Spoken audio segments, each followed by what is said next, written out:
O.M.A.C. #1, story by both Dan DiDio and Keith Giffen, art credit specifically given to Keith Giffen.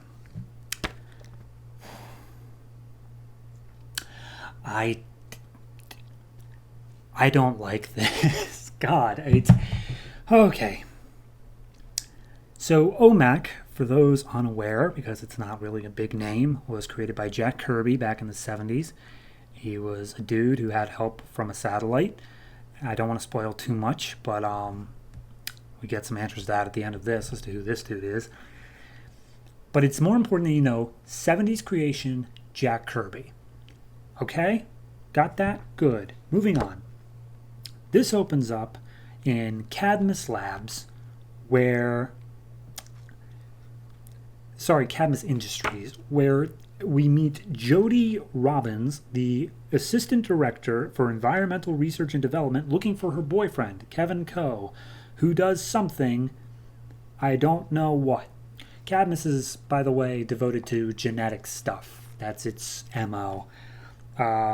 Looking for Kevin, she stopped by Tony J., manager of the biotechnological services and kind of just a creepy douchebag. Tony is hitting on Jody, putting down Kevin. All the while, she's like, nah, Kevin's much cooler than you. And then an alarm goes off, and they're all told they have to evacuate as a desk flies in from nowhere. Guards see whatever caused it. They start shooting, and it's O.M.A.C., the big blue guy, with his mohawk, screaming, I am O.M.A.C. I gotta tell you, the writing here, very subtle. It's really subtle. You really gotta read between the lines. And by that I mean only look at the gutters. So he throws some stuff at the guards, and he has this voice in his head that is telling him, hey, I'm going to tell you what to do. You only have to listen to my directions. And anytime he says the word I, it's not the letter I, it's the word EYE. So, subtlety. So anyway, he's like, all right, we're going to look for the mainframe for Cadmus. Just go over to that computer real quick, and he does some weird stuff with it. And then he's like, all right, it's down in the lower levels. I'm sending you a route now. And he tears open a wall, and he jumps down the shaft as everyone else gets evacuated. We're then introduced to Martin Wellman, Vice President for Research Initiatives. I don't know if any of this is important, by the way. It's not in this story. None of their names are. But I'm telling you it in case in like 4 issues, all of a sudden, it's really important you know this. So they're all evacuated outside, trying to figure out what's going on. Tony is still hitting on Jody, saying they should go to a bar and wait it out. Smash cut with zero transition down into the depths of Cadmus, where all the really weird stuff is going on. They have what seems to be an alien, but maybe it's just a genetic thing, named Lord Makari, who's making stuff. He's like, nothing will get past our defenses, but hook up, go protect our stuff just in case. On cue, O.M.A.C. busts in. He's stopped by Double X, who I do know from the Young Justice cartoon. Double X was a Cadmus creation whose intellect is the greatest thing that Cadmus ever made, or something. He reads O.M.A.C.'s mind and sees part human, part machine, and then the eye thing is like, he's learning too much, knock him out. O.M.A.C. knocks him out, goes through his little army, gets up to the next mini-boss, who's this lady who apparently has guns in her mouth, punches her head in, moves on, takes out this whole little army of gremlin-looking guys named Gobblers.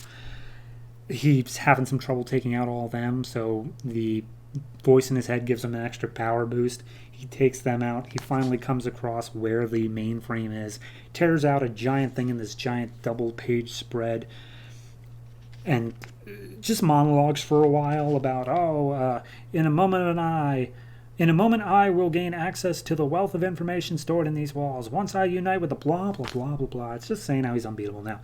He gets in there. He unites with the information, I guess, and then he teleports out O.M.A.C. And then Lord Maracas, or whatever, says, you may have escaped, but this is far from over. Cut to a desert. He teleports back in, but this time it's Kevin Coe, the boyfriend of Jody, who doesn't know anything that just happened. He wakes up. He's like, this isn't my office. Where am I? Gets a phone call.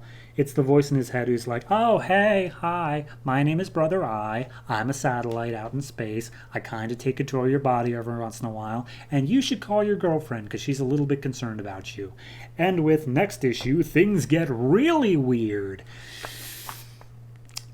Do they now, Dan? Do they get weird next issue? I hope so. I'd hate this. I hate this so much. It's a throwback. That's all it is. It uses the writing styles of the 70s and the art styles to match Jack Kirby. Like, it's just a throwback to that.